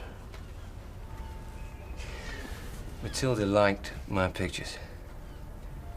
She also liked to talk while I painted her. I don't think she'd spoken so frankly to anyone for years, not even to Sarah. She knew I couldn't be shocked. She told me about her affairs, about her sexual tastes. And she told me about the bastard daughter she'd had with Paul Merriman. What, you knew about that? Yeah. Problem was, she'd begun to believe that Sarah was the child she'd given away for adoption. I thought this was an unhealthy fantasy. And it was beginning to interfere with my painting. You didn't want to spoil the picture with a lie. Exactly. So I went to Sarah's father to find out the truth. And did you? No. Sarah's father hates me at the best of times. I tried to explain, but he kept giving me large gins. Somehow we ended up arguing about Picasso. Anyway, I resolved to have it out with Sarah and Matilda when I got back. But when I got back... Matilda was dead. So you encouraged the old girl to believe that Sarah was her daughter so she'd leave her money to her. Then you killed her. I didn't want Matilda's love for Sarah to be based on a delusion. You see, she genuinely did love Sarah. It even surprised her. For so long, love for Matilda had just been a trick that you used to get people, generally men, to do what you wanted. When Matilda saw my picture, she wept. Because you didn't just show her scars, you showed her tenderness. Something she'd always suppressed. I hope you value old Coop as much as you should. Even if I believe any of this garbage, this art criticism, He still doesn't explain why you tried to strangle Joanna. I wanted to scare her.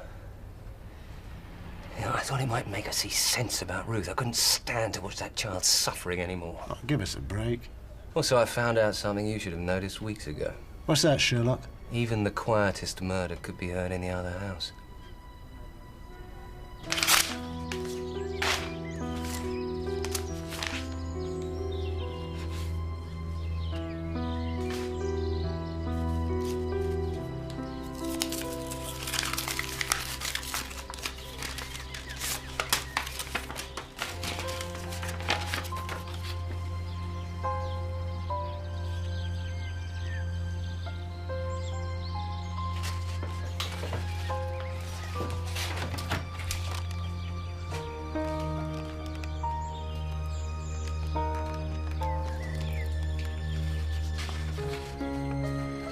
Yes, can I speak to Mr. Howard, please? It's Dr. Sarah Blakeney. It's about the Cedar estate. Haven't I had some already? No, dear, that was yesterday.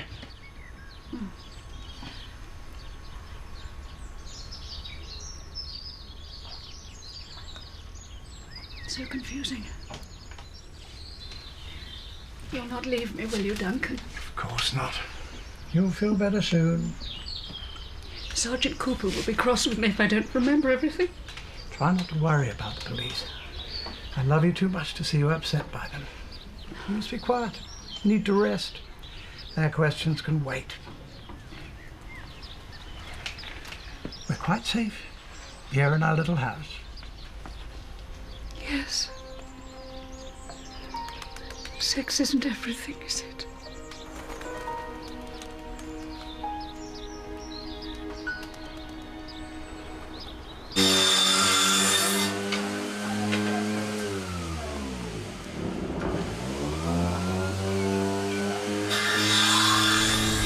How many houses were you going to get on the estate? 30. 30. They'd have been Georgian, very tasteful, quality homes. She said she was planning to set up a trust for her daughter and needed a lot of cash. I thought I'd write to you direct. We could do a similar deal. The letter, the original letter calling off the deal, do you still have that? Of course, we know where everything is. I wonder, would it be possible to see that, you think? Janet. Yeah. Dig out the Cedar estate file, there's a love. And get us a cup of tea. I like the old girl. She drove a hard bargain. But her word was all you needed on the deal. Right, let's have a look. Oh, you might like to look at that. Thank you.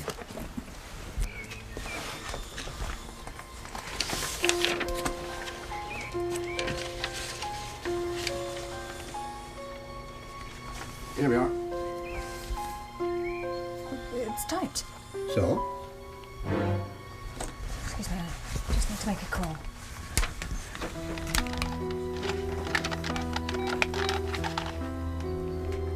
Hello? Sergeant Cooper, please. Well, can you get a message to him? Ask him to contact Dr. Blakeney. It's urgent. Thank you. There you are. Yeah. I wonder, would you have a clean plastic bag I could put this in? I don't know. Why? There may be prints. Matilda never wrote this. She never typed a letter in her life.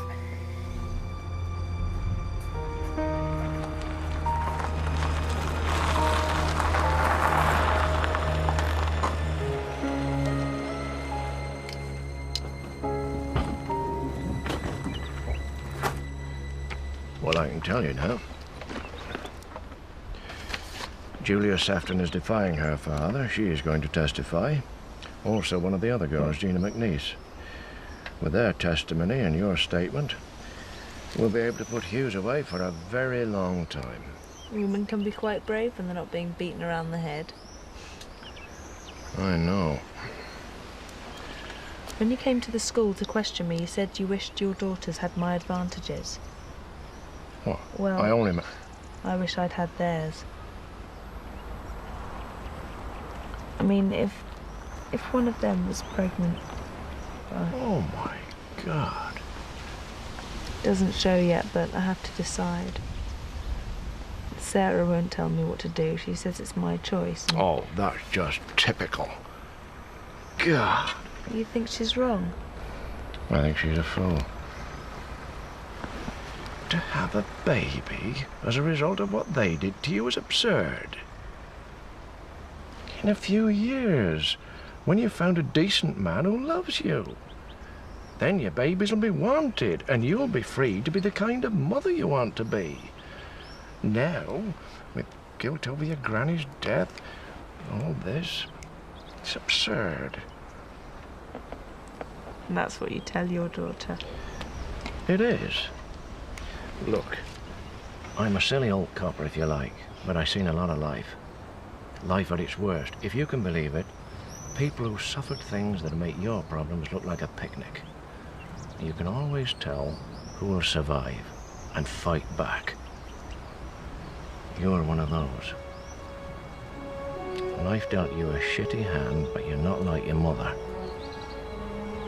I'm sorry, but I'm saying what I think. Would you mind very much if I gave you a hug?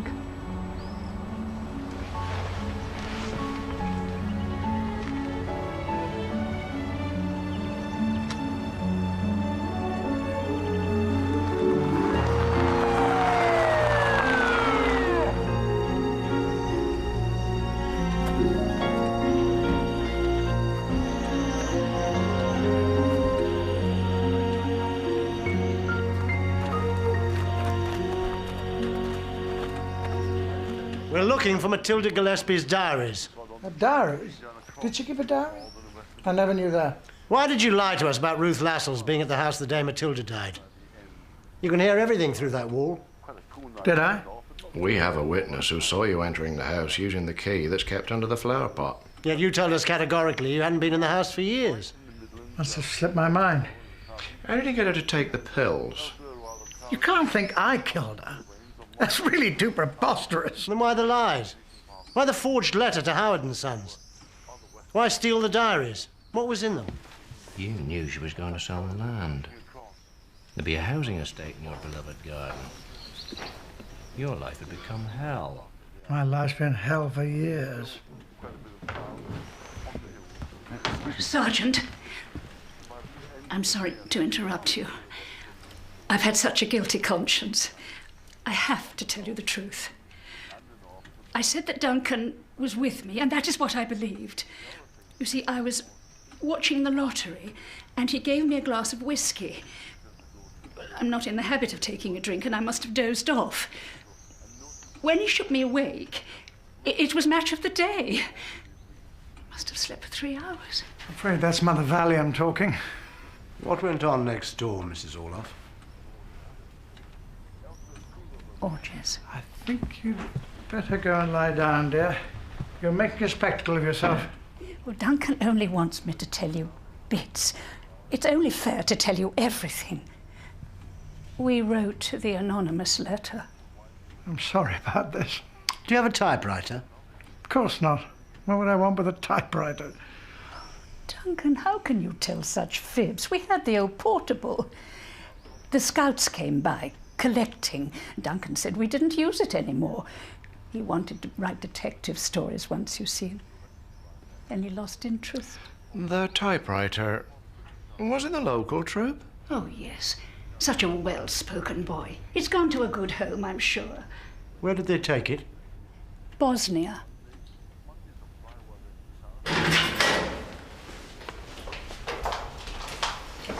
You can speak to him for 5 minutes. I shouldn't even let you do that. Be careful. For God's sake. Sorry. This isn't a game. My father informs me that you came over raving about me being adopted. For God's sake. You thought you gone mad. Then you drink a pint of gin and you pass out on the sofa where you spend the night. Why couldn't you tell the police that instead of inventing stories about Sally Benedict? Matilda had me half convinced you were her daughter. You could have just asked me. I didn't want you to be hurt. You didn't want to hurt me. If it was true. What's that? It's my birth certificate, you bloody idiot. You stupid, stupid man. What the hell did you think you were doing going off to Joanna's? What did you think you were going to achieve? I thought I could scare her. I thought if I gave her a shock, it might sober her up, might make her see sense about Ruth. But most of all, I couldn't stop thinking about her neck. You know, I can't finish the picture if I can't get it right. Oh, yeah, that is brilliant, Jack. That is so helpful. Look, I've got Keith Smollett upstairs. Now, I know you dislike him, but he is an excellent solicitor. If you tell him everything, just play the game, maybe we can get you out on bail. I warn you, if he tells me what a saint you are and how you should have married him instead of me, I'll opt for the gas chamber. If he says one word about his sodding CD collection, I'll eat his liver. Shut up, shut up. If Joanna doesn't change her story, you are liable to be charged with attempted murder. Jack, it's not a joke. So, we're not getting a divorce then? No, could we? Please don't cry. I am.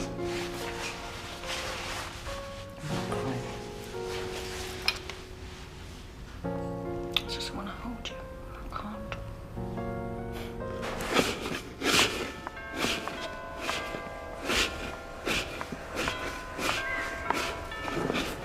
Why are you still here? Nobody's paying you. I'm not paying you. Why are you scrubbing that table, for God's sake? First of the month, scrub the table. Robert's turning the compost. He wants everything perfect in case she comes back. Comes back? She's dead. You found the body, you idiot. Matilda's not coming back. She might. Where's that ridiculous husband of yours? I can't open the bathroom window. Turning the compost, like I said. Where is the compost heap, you imbecile?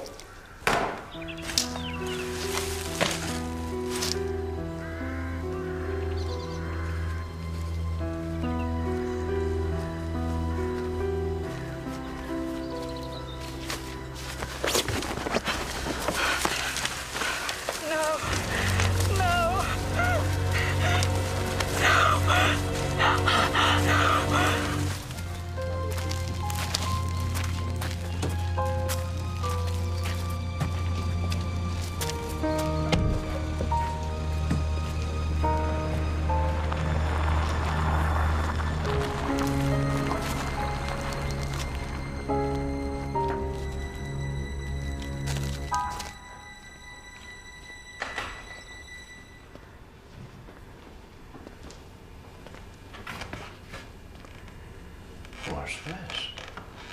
The diaries. Nothing left. There might have been fingerprints. I was 3 when I saw her put the pillow on her father. He was in his wheelchair by the window. She held it over his face and smiled at me. Run along, dear. Grandpa's sleeping. I could hardly talk, but I understood. Still have nightmares.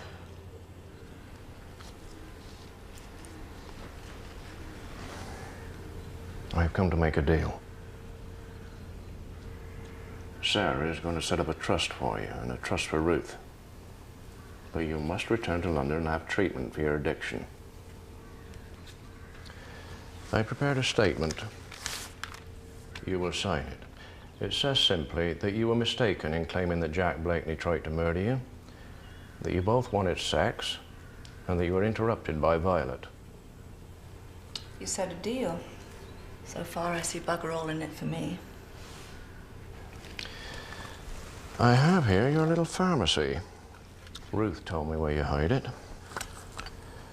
There's enough here for me to charge you not just with possession, but with dealing. I've been talking to the Met. They've interviewed some of your London friends. They were not very loyal to you. Look, I know they found you the clients to finance your habit, but you know the law. It's you who'll be charged with soliciting. That's where we'd begin. You bastard. Your looks are all you have left now.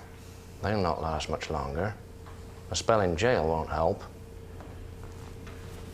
Sign this statement, and you'll be comfortable for the rest of your life. This is blackmail. Give yourself a chance. I could ruin you. Why are you doing this? Oh. You're doing it for her, aren't you? You're in love with that moon-faced doctor. She'll never look at you. Not in a million years. I know. I'm gonna get washed. Can I have my property back? Not till you sign. If you don't want earth on the statement, you can wash in the kitchen sink.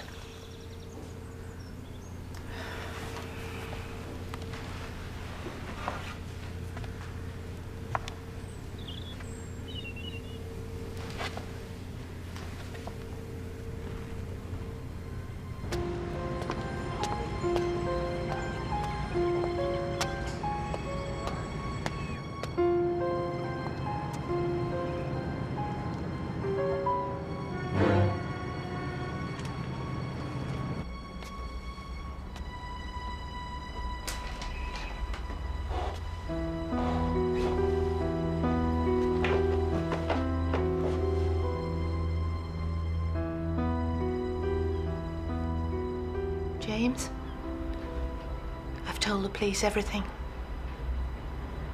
I've told Paul everything. There's nothing left to hide. It's what we should have all done 30 years ago. Then Matilda wouldn't have been able to manipulate us with our lies.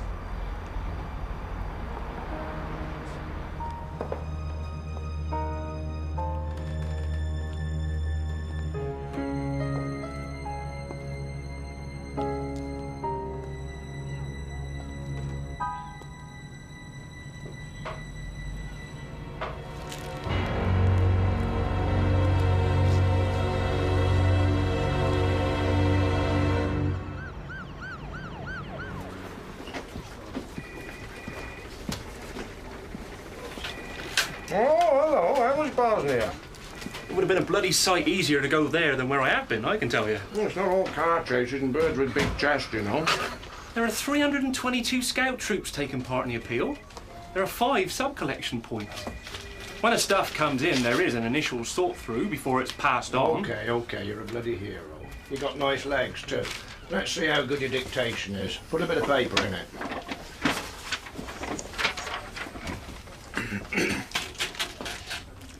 Now, type this. Dear Mr. Howard, despite the attractiveness of your offer, hey, you can touch type. Can't everybody? I have decided that I can no longer consider it. Yours sincerely, Matilda, with an H, Gillespie, I.E., Mrs.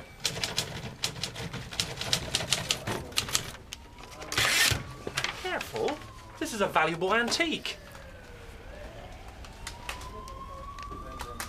You should know that typewriters have signatures too. We know you wrote the letter. We also found a thumbprint of yours on the ashes of a diary. You burnt the diaries, you forged the letter, and you killed Matilda Gillespie. Violet is not strong. If there's a long trial, it would break her. Then spare her. Tell us everything. If you plead guilty, it'll all be over sooner. At my age, you're not thought to have sexual feelings. Is it not passing strange that desire should so long outlive performance? Oh, I could perform. It just required a little stage management.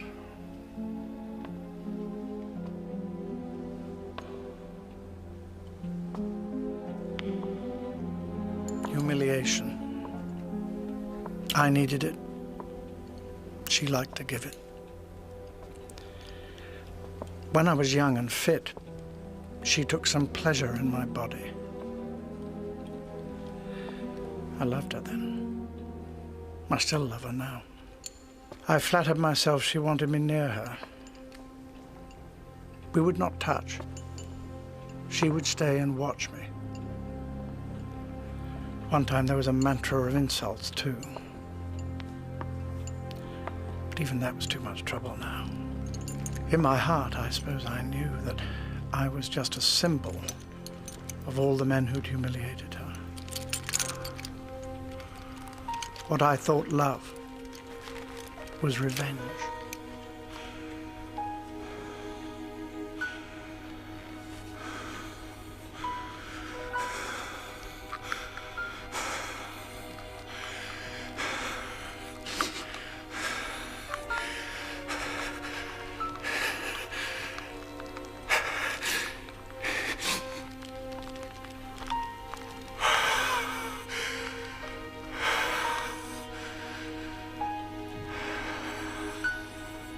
That's why she chose to tell me when I was as low as I could be.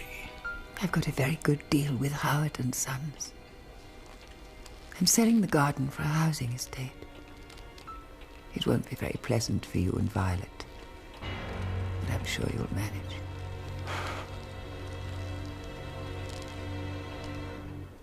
Clean up after you.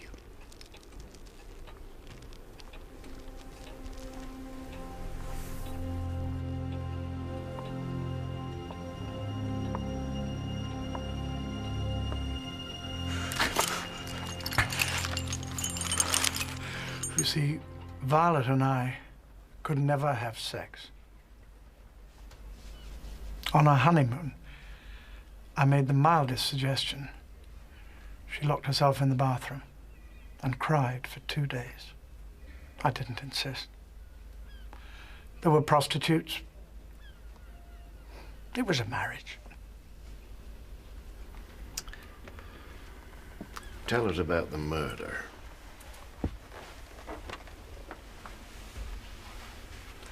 Hadn't you better switch that thing on?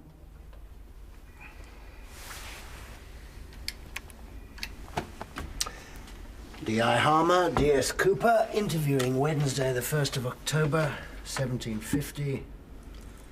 Duncan Jeremiah Orloff. She had said that it was going to be our last session.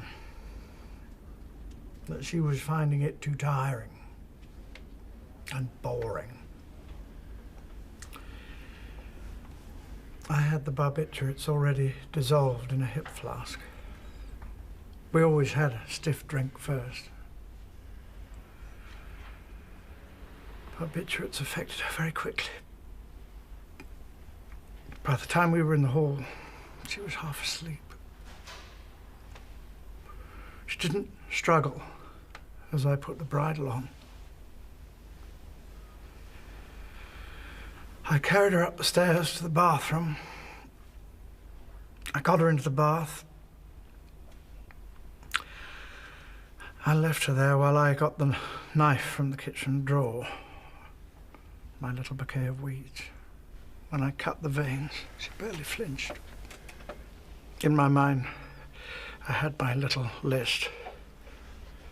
Arrange weeds, wipe prints, place glass by bed, wash and put away my glass. All the while, blood pumped from her veins into the bath water. I took the diaries, put them in a carrier bag I had with me. I also took any letters from Howard and Sons I could find. I let myself out with the key, put it back under the flower pot. I burned the diaries in our incinerator and buried the ashes in the middle of the compost. How long did all this take? Several hours. It was very exhausting. Mrs. Orloff slept through it all. That day when she came back from shopping, I gave her a stiff whiskey laced with barbiturate. In any case, she was used to me pottering around in the garden while there was still light. How did you feel then? As I smelled the burning leather of her diaries, it felt good. I had destroyed Matilda and her poison. least the rest of us can now keep some dignity. I don't want to speak to her. I think you must.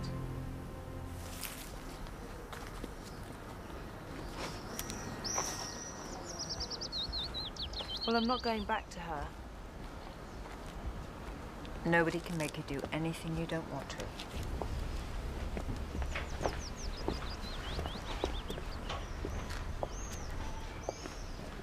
Mummy? You took your time. I'm going to London. I have friends there. Here everybody's against me. What do you want? What I wanted was justice. What I wanted was my due after all these years of suffering. What I've got is nothing. Sarah's going to make a trust for us. She's stolen you too. She's taken my money and my daughter. It's not like that. Isn't it? She wormed her way into Matilda's heart. Now she's worming her way into yours. I'm pregnant. You stupid little bitch. I'm going to have an abortion. You want me to blame myself. Want me to carry guilt, think I'm a bad mother. Don't want you to do anything at all. You've done enough. I just want to know someday why love died in our family. It didn't. How can something die that was never born? Please, Ruth, come with me. I need you.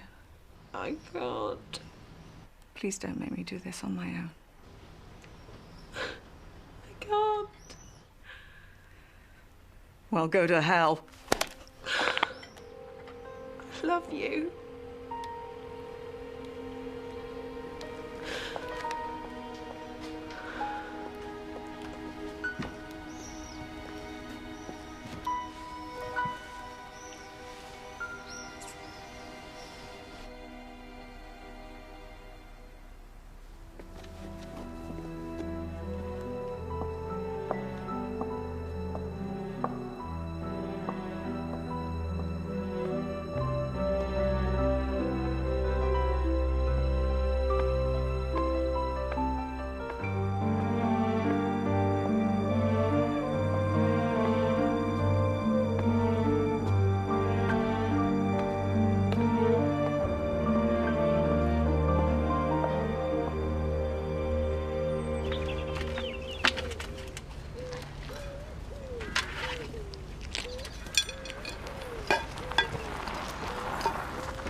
Jack?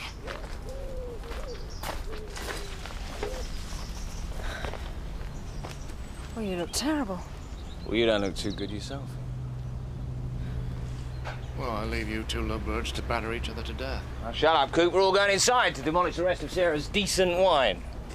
So what, is he free now? I want you to know this man is a hero. I will paint his portrait, his wife's portrait, his kids, his pets, for nothing, whenever and wherever he wants. So, plea of insanity then? Joanna's withdrawn her statement and Violet can't remember what she saw. Cooper did a little blackmail. God, Jack. Is this true? He's exaggerating. Stone bloody gospel. You don't deserve this. I know. And now, let's party. I'm sorry. I'm still on duty. I've got to get back. Gary Harmer's expecting me. I have to take statements in Bournemouth this afternoon. Well, you'll be back for the sitting now, you promise? Yes.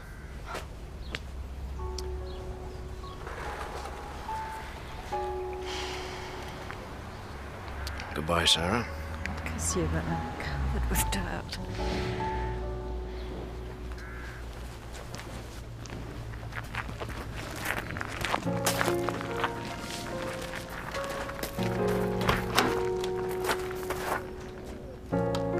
Look after Ruth. And this idiot.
Do you want a boy or a girl?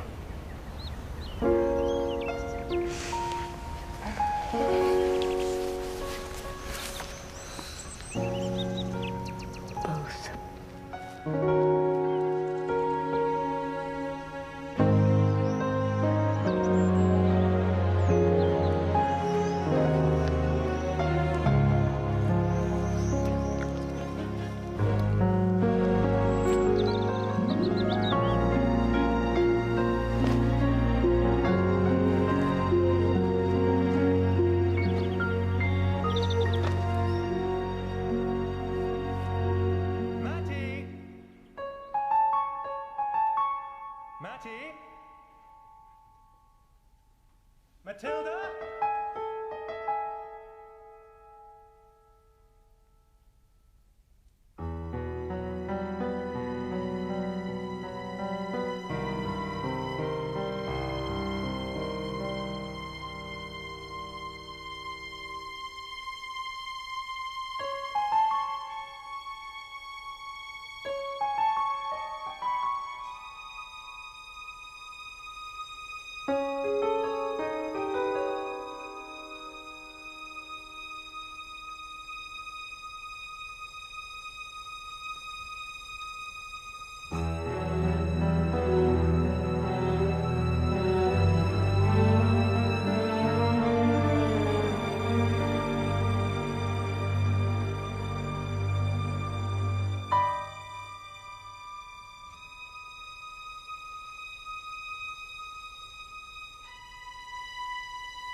It was my birthday yesterday. Father says I am old enough, and that if Mother was alive, she would not mind. She knew about men's needs. I am not to tell anyone, or he will use the bridle over and over again. Mother should never have done such things. Then Father would not do them to me. I am only 10 years old.